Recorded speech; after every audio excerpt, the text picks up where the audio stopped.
Hello, friends. Once again from the Center for Research and Security Studies in Islamabad with another episode of the Think Tank Talk. And today we are going to focus on Australia-China relationship, particularly to the context of the Australian Prime Minister's recent visit, which apparently ended on a good note. To discuss the details of this visit, and also the nature of the Australia-Sino relationship after the visit, we have with us Professor Nick Bisley from the Trobe University in Victoria, Australia. Welcome, Professor Bisley. Hi, great to be here. Yeah, thank you very much for sparing time. And the first question that arises in everybody's mind as to what necessitated Prime Minister Anthony Albanese's visit to Beijing after a very tense 6-7 years. Yeah, so Australia relations with China have been, as you said, for probably 6-7 years, about as bad as they've been since the normalization of relations. Perhaps only parallel is shortly after the Tiananmen Square incident.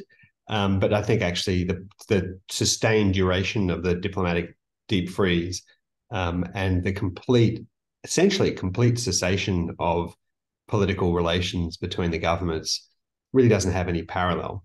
And so from an Australian point of view, we had gotten ourselves into a position where we effectively had a non-functional diplomatic relationship with the country that's our biggest customer and that is Asia's most important geopolitical power, at least one that's resident in the region.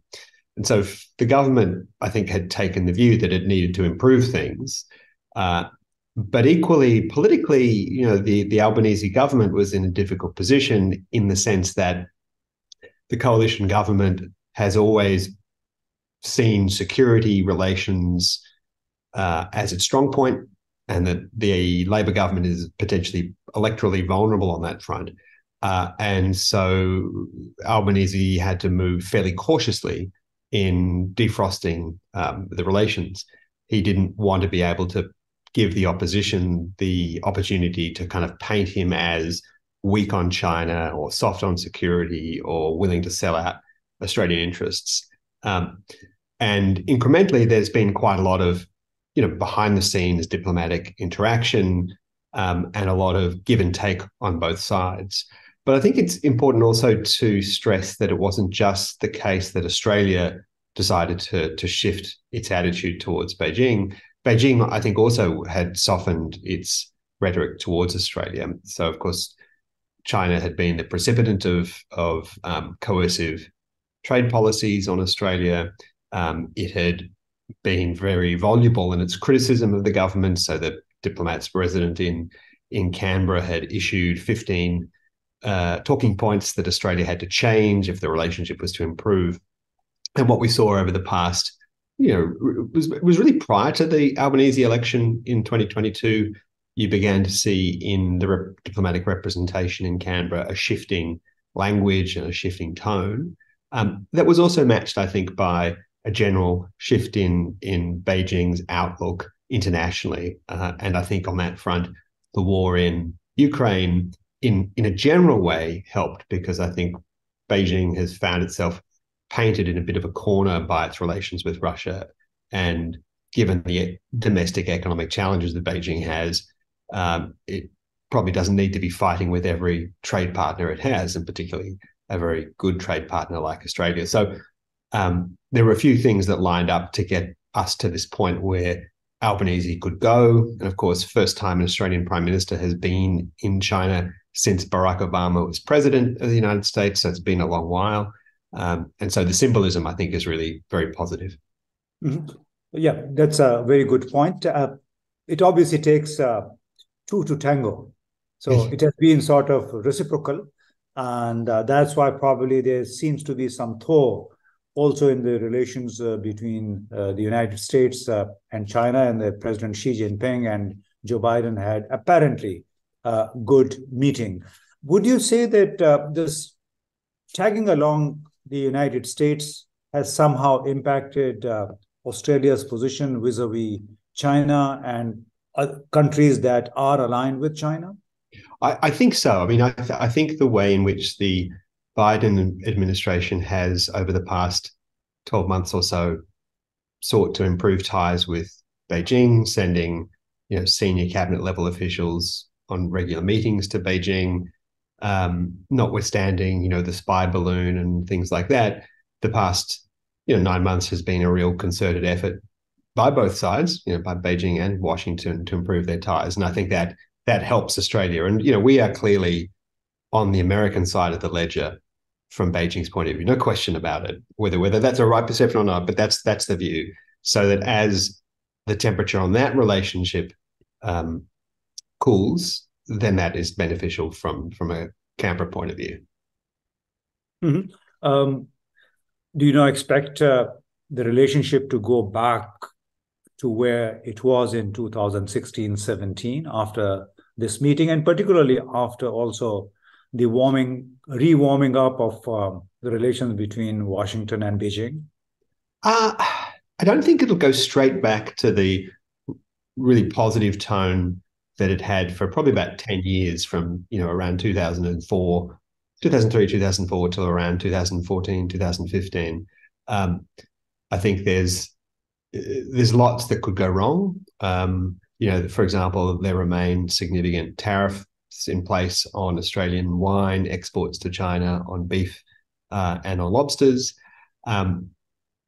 Plus, you may have seen some reporting recently that in the past couple of days, Australian naval divers have been injured by a sonar blast from a People's Liberation Navy vessel in waters off Japan. Now it's in international waters, and so it's evidence of the fragility of this relationship. So I think it's stabilized. I think it's in a better place, obviously in a better place than it was, but I think it's in a much more productive place than it was. But I think we've still got some way to go before we can see it returning to the level it was. And it may be that it never quite gets back to the positivity that it was in that period. And that's largely, I think, probably because the nature of the competition between the US and China is now of a kind that I think no matter how effective their working relationship is, Washington and Beijing, that is, they are involved in a large-scale, long-term strategic competition for influence in Asia, if not globally. And as I said, Australia's on one side of that ledger. So I think it will be difficult to go back to turn the clock all the way back to the positive period. And I should say, sorry, you go ahead.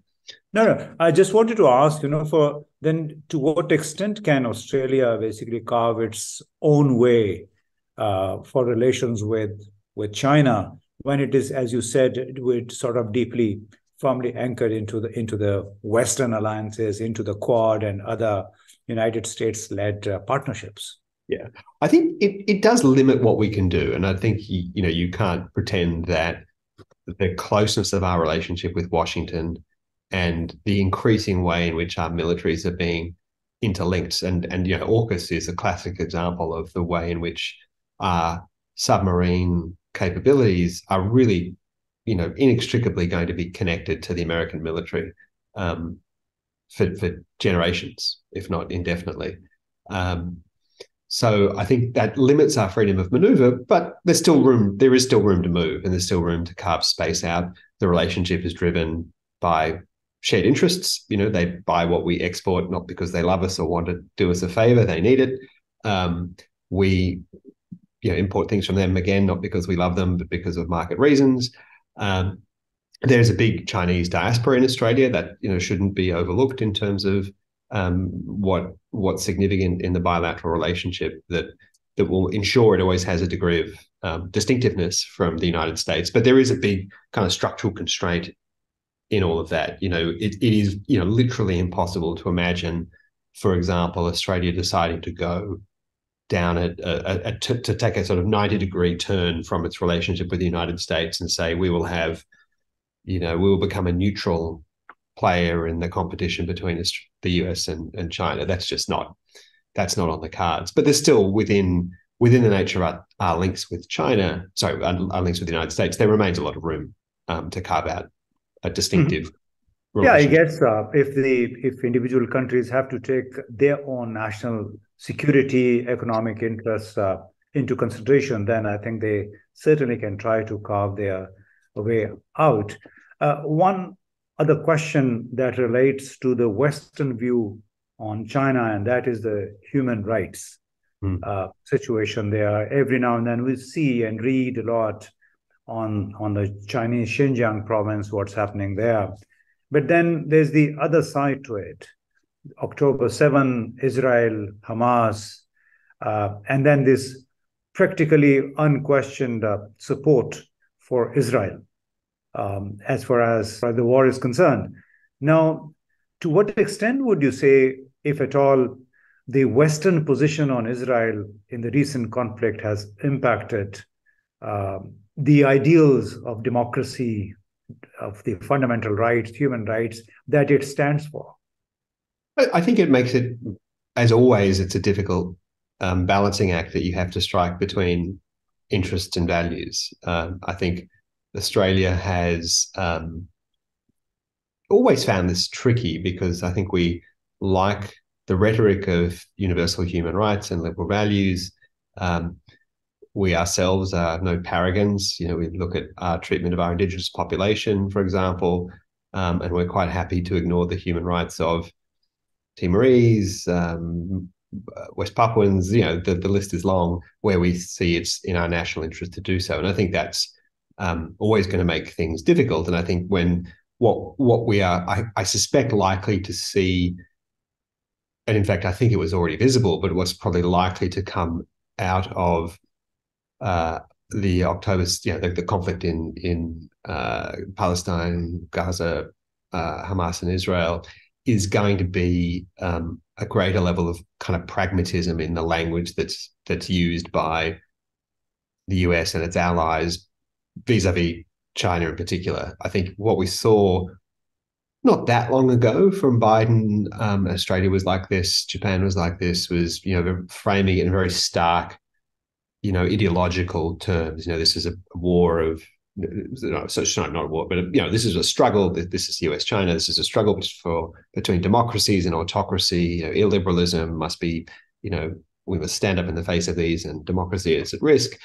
But in a region like Asia, in which you have a huge diversity of political systems, that very stark way of presenting and framing the competition is actually not particularly politically clever, because it limits the number of countries you can operate with. And, take Vietnam as the one I always think of as a classic example. This is a country that really has a set of national interests that are challenged by the PRC.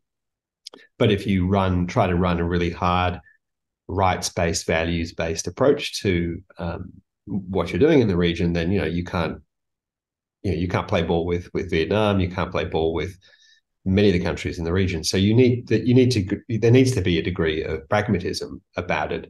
And I think also countries, and the US principal among them, needs to learn how to figure out how it can, at the very least, be a bit more pragmatic. And if not that, then deal with the criticism of being hypocritical when it says one thing about human rights one day and something entirely different the next.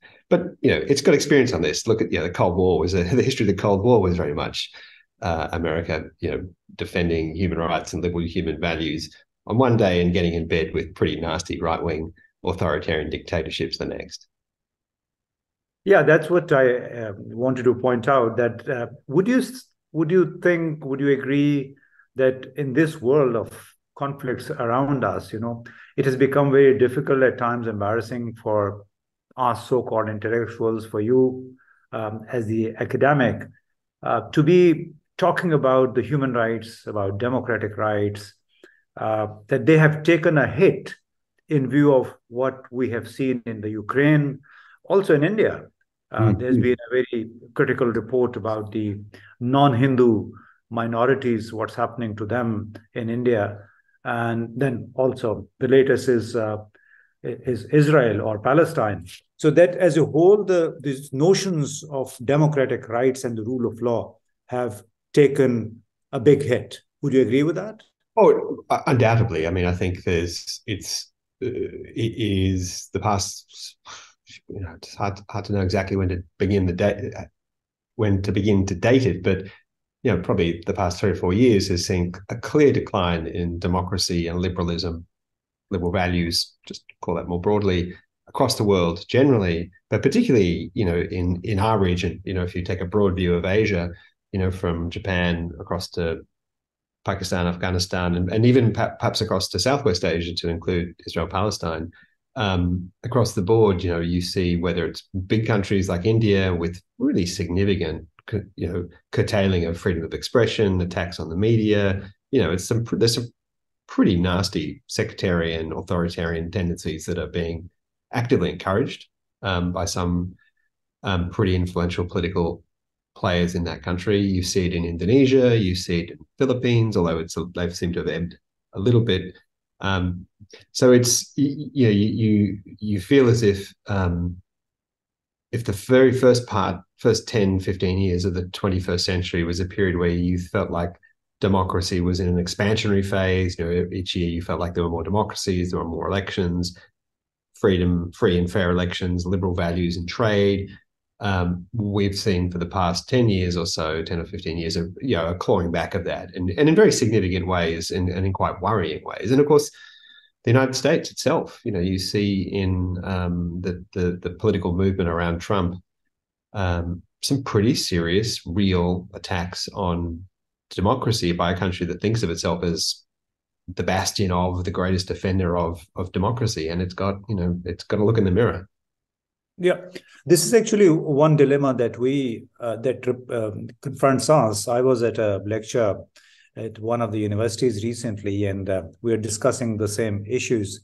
And then some of the students turned around and said that China, for example, has never objected to the Western models of democracy. They have not tried to interfere. I mean, as a big power, they may be doing a lot, but as the model of democracy that the Western countries pursue, China does not object to it. So why should these countries object to a system that China pursues, or for that matter, any other country? So they are talking about the national sovereign right of a nation, of a country, to pursue the model they want without harming the other nations. Well, certainly, I think on the whole, that's true in the sense that I think China presents itself as a fairly traditional, you might call it almost old-fashioned Westphalian United Nations sovereignty true believer, that each country has a right to make its own path. No other country has a right to tell anyone else what to do.